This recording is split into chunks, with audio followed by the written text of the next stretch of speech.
Hi అండి, అందరికీ నమస్కారం. Welcome to my channel. ఈ వీడియోలో ఏపీ ప్రభుత్వ ఉద్యోగులకు మరియు పెన్షన్లకు దీపావళి కానుక ప్రకటించిన ఏపీ సీఎం చంద్రబాబు నాయుడు గారండి.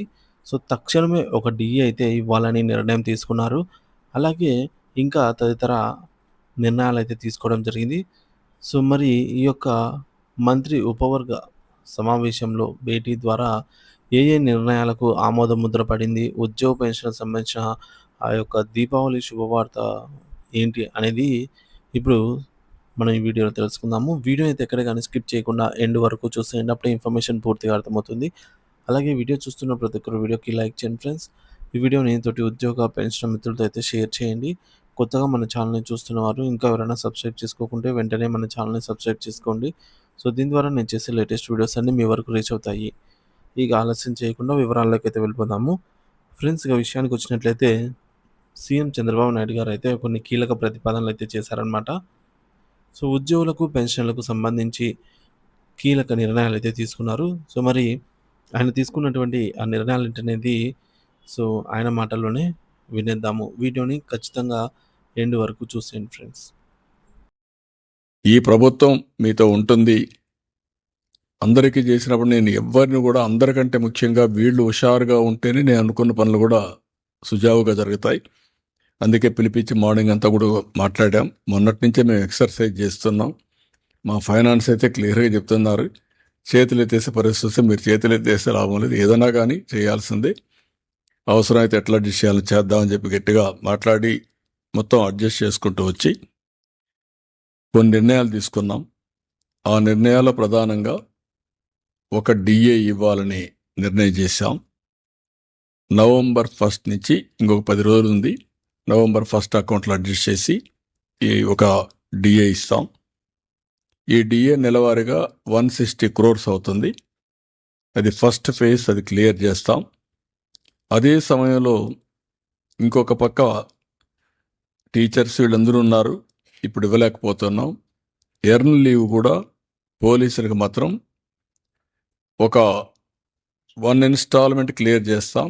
50-50 అంటే సగం 105 కోట్లు నవంబర్లో ఇచ్చి 105 కోట్లు జనవరిలో ఇస్తాం. ఇది కూడా క్లియర్ చేస్తాం. రెండోది, వీళ్ళు హెల్త్ దీనికి కాంట్రిబ్యూట్ చేస్తున్నారు. కొన్ని రాష్ట్రాల్లో ఇన్సూరెన్స్ కూడా పోయారని చెప్పారు.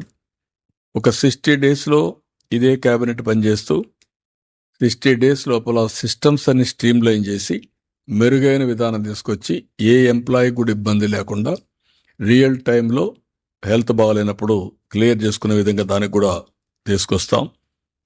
ఇంకొక పక్కన చైల్డ్ కేర్ లీవ్ ఒకప్పుడు 180 డేస్ ఇచ్చేవాళ్ళం. దాన్ని వీళ్ళు మళ్ళీ అప్ టు మైనర్ అనే ఇది కూడా తీసుకొచ్చింటున్నారు. అలాంటి వల్ల ఇబ్బంది వస్తుంది. అందుకే ఈరోజు ఆలోచించింది చైల్డ్ కేర్ లీవ్ అనేది 180 డేస్ వాళ్ళ రిటైర్మెంట్ వరకు ఎప్పుడైనా ఉపయోగించుకున్నట్టుగా అది కూడా ఇస్తున్నాం. ఇంకొక పక్కన వీళ్ళ ఆఫీసులు ఉన్నాయి. ఈ ఆఫీసులన్నిటికి కూడా మనం ఒకసారి చూస్తే ఒకప్పుడు ఎగ్జంప్షన్ ఇచ్చాం ఈ ప్రాపర్టీ ట్యాక్స్ ఇవన్నీ. ఇప్పుడు ఆ మున్సిపాలిటీస్లో ప్రాపర్టీ ట్యాక్స్ అన్నీ మళ్ళా కట్టమని చెప్పి డ్యూస్ అన్నీ ఫైన్ మీద ఫైన్, పెనాల్టీ మీద పెనాల్టీ వేసే పరిస్థితి వచ్చారు. అవన్నీ కూడా రద్దు చేస్తున్నాం. అవన్నీ తీసేస్తాం. భవిష్యత్తులో కూడా ఎలాంటి పన్ను లేకుండా వాళ్ళు ఆఫీసులు రన్ చేసేది ఎంప్లాయీస్ సమస్యలపైన ఇచ్చేస్తారు కాబట్టి అది కూడా క్లియర్ చేస్తాం.